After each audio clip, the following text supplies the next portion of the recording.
문화저널 21 독자 여러분, 주간브리핑 시청자 여러분 안녕하십니까? 아나운서 배소윤입니다. 3월 넷째 주 주간브리핑을 시작하겠습니다. 오늘 첫 뉴스는 텔레그램 N번방 소식입니다. 현재 이 사건은 처벌 요구 청원이 500만이 넘는 가운데 대통령의 전원 수사 지시와 함께 이른바 박사방 운영자인 박사 조주빈이 구속됐고 갓갓 등 다른 유사방 운영자 및 관계자들에 대한 수사망도 좁혀지고 있습니다. 지난 16일 텔레그램 박사방을 운영한 조주빈이 경찰에 체포되면서 N번방과 박사방에 출입했던 이들에 대한 처벌 여부가 관심사로 떠오르고 있습니다. 여성단체 연대체인 텔레그램 성착취 공동대책위원회는 몇 달간 텔레그램에서 발견한 성착취물 공유방 60여 개의 참여자를 단순 취합한 숫자가 26만 명에 달한다고 밝혀 이들에 대한 전원 수사가 가능할지 주목되고 있습니다. 현행법상 영리를 목적으로 아동 청소년 성착취 영상을 제작하거나 유통하는 경우 아동 청소년 보호에 관한 법률 11조 2항에 따라 10년 이하의 징역에 처하도록 하고 있습니다. 2013년 법 개정 이후에는 단순 아동 음란물 소지만으로도 1년 이하의 징역 또는 2천만 원 이하의 벌금이 부과되는 처벌 대상이 되기는 하지만 단순히 N번방에 입장했다는 사실만으로는 형사처벌 대상이 되기 어렵다는 견해도 없지 않습니다. 이에 대해 경찰은 20만 원에서 150만 원 상당의 입장료를 내고 성착취 동영상을 본 유료 회원 중 영상을 다운로드해 소지하거나 유포한 이들을 색출하고 끝까지 추적 검거 후 강력 처벌할 계획이라고 밝혔습니다.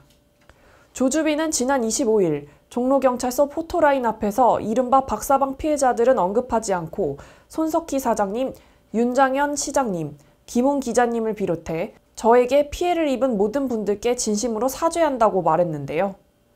조주빈은 손석희 JTBC 사장과 프리랜서 기자 김웅 씨, 그리고 윤 전 광주시장 등 3명으로부터 최소 수천만 원을 뜯어낸 것으로 알려졌습니다. 경찰에 따르면 조주빈은 흥신소 사장을 사칭하며 손 사장에게 접근해 돈을 뜯어낸 것으로 알려졌습니다. 손 사장은 입장문을 통해 조 씨가 조작된 텔레그램 메시지로 협박을 해왔고 증거 확보를 위해 어쩔 수 없이 돈을 보냈다고 밝혔습니다. 26일 오전 10시쯤 검찰에 소환된 조주빈은 9시간 넘도록 조사를 받았고 조주빈의 변호인인 법무법인 오현이 25일 사임계를 제출해 묵비권이 예상되기도 했는데 묵비권은 행사하지 않은 것으로 전해졌습니다. 검찰 조사는 박사방 운영진과 가입 회원도 처벌해야 한다는 목소리가 높은 만큼 박사방이 어떻게 운영이 됐는지를 정확히 파악하는 것과 공범들 사이의 역할 분담, 성착취 영상 촬영을 위한 조직 내부 체계 등에 대한 조사에 초점이 맞춰질 것으로 보입니다. 이른바 텔레그램에서 박사방을 운영한 조주빈은 70여 명의 여성들을 협박해 성착취 영상물을 불법 촬영한 뒤 돈을 받고 유포한 혐의를 받고 있는데요. 검찰은 사회적 관심이 높은 점과 국민의 알 권리 등을 고려해 수사 관련 상황을 예외적으로 기소 이전에 일부라도 공개하기로 결정했습니다. 법무부는 N번방 사건을 비롯한 디지털 성범죄 사건에 엄정 대응하고 제도 개선 방안을 마련하기 위해 디지털 성범죄 대응 TF를 구성했다고 밝혔습니다. 코로나19와 N번방 사태로 인해 밀려난 4.15 총선 소식입니다. 각 당이 지역구와 비례공천을 확정하면서 본격 총선 레이스에 들어섰습니다. 그런데 공천자 중 특히 미래통합당 인천 연수구 을 지역 민경욱 후보가 주목을 끌고 있는데요. 뒤집고 또 뒤집은 공천, 예수님보다 부활 횟수가 많은 공천, 청년 희생한 황교안의 셀프 공천 등으로 불리기도 합니다. 미래통합당 공천관리위원회가 탈락시킨 민경욱 후보는 최고위원회가 제의를 요청해 경선을 통해 승리하며 부활했는데요.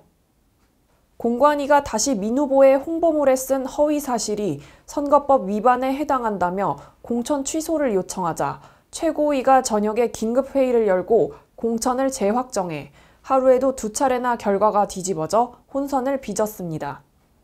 황교안 대표의 후광을 입고 기사회생한 민경욱 후보는 대표적인 친환계 인물로 알려져 있습니다. 최고위원회 회의에 참석한 이진복 총괄선거대책본부장은 브리핑을 통해 민경욱 후보에 대해서 공관위가 결정한 내용은 법률로 심각한 사항이 아니라고 판단했다고 밝혔습니다. 이날 회의에서는 참석자의 고성이 터져나오기도 했다고 합니다. 회의에 참석한 이준석 최고위원은 회의가 길어진 것은 최고위가 공천권을 가지는 것이 말이 되느냐는 지적 때문이라며 과정의 문제는 개인적으로 유감이고 공관위와 매끄럽지 못한 의사결정이 된 것 같아서 우려스럽다고 말했습니다. 한편 민경욱 의원에게 밀려 탈락한 민현주 전 의원은 도저히 받아들일 수 없다. 수도권 선거를 망치기로 작정한 최고위 결정을 납득할 수 없다며 당선이 되어도 선거법 위반으로 날아갈 민경욱 의원을 연수울 주민 누가 찍어주겠냐고 반발했습니다. 일본 아베 총리가 도쿄올림픽 1년 연기에 합의했습니다. 내년 여름까지 개최한다는 계획입니다. 아베 신조 일본 총리와 토마스 바흐 IOC 위원장이 7월 24일 개막 예정이었던 도쿄올림픽과 패럴림픽을 1년 정도 연기한다는 방안에 합의했습니다. 아베 총리는 24일 저녁 바흐 위원장과의 전화회담에서 선수들의 준비기간 등을 고려해 도쿄올림픽과 패럴림픽을 1년 정도 연기해달라고 제안하고 늦어도 내년 여름까지 도쿄올림픽을 치르는 방안에 합의했다고 설명했습니다. 그러면서 향후 인류가 코로나19를 이겨낸 증거로 완전한 형태의 도쿄올림픽을 개최하기 위해 바흐 위원장과 긴밀히 협력해 나가기로 했다면서 개최국의 책임을 확실히 완수해 나가겠다고 덧붙였습니다. 아베 총리가 도쿄올림픽을 둘러싼 여러 선택지 중 1년 정도 연기를 공개해 제안한 것은 코로나19 확산 정도와 내년 9월 자신의 자민당 총재 임기 만료 등을 고려한 것으로 풀이되고 있습니다. 대한체육회는 2020 도쿄올림픽 대회 연기 결정에 대해 25일 오후 입장문을 내고 국제올림픽위원회와 도쿄올림픽 대회 조직위원회의 결정을 존중한다고 밝혔습니다. 대한체육회는 변경 예정인 대회 일정과 출전 자격, 대회 시스템 등을 파악하고 우리 선수들의 대회 참가에 차질이 없도록 만전을 기한다는 방침이라고 전했습니다. 대한체육회는 올림픽이 연기됨에 따라 진천 국가대표 선수촌에서 훈련 중인 전 종목에 대해 선수 귀가 조치를 취하고 기본 3주 이후 입촌 시기 및 방법 등을 결정할 예정입니다. 코로나19로 경제 위기를 맞고 있는 가운데 기업들이 비상경영 체제를 강화하고 있습니다. 이재용 삼성전자 부회장이 코로나19로 산업활동이 전반적으로 위축된 가운데서도 미래를 철저히 준비해야 한다면서 잇따라 현장을 둘러보았습니다. 이 부회장은 25일 삼성 종합기술원을 찾아 신기술 연구개발 현황을 보고받고 차세대의 먹거리가 될 미래기술 전략을 점검했습니다. 이 부회장은 이날 한계에 부딪혔다고 생각될 때 다시 한번 힘을 내 벽을 넘자라며 연구원들을 격려했다고 합니다. 롯데 신동빈 회장도 24일 코로나19 대응 비상경영회의를 소집하고 코로나19로 인한 위기 상황 극복 전략에 대해 논의했다고 밝혔습니다.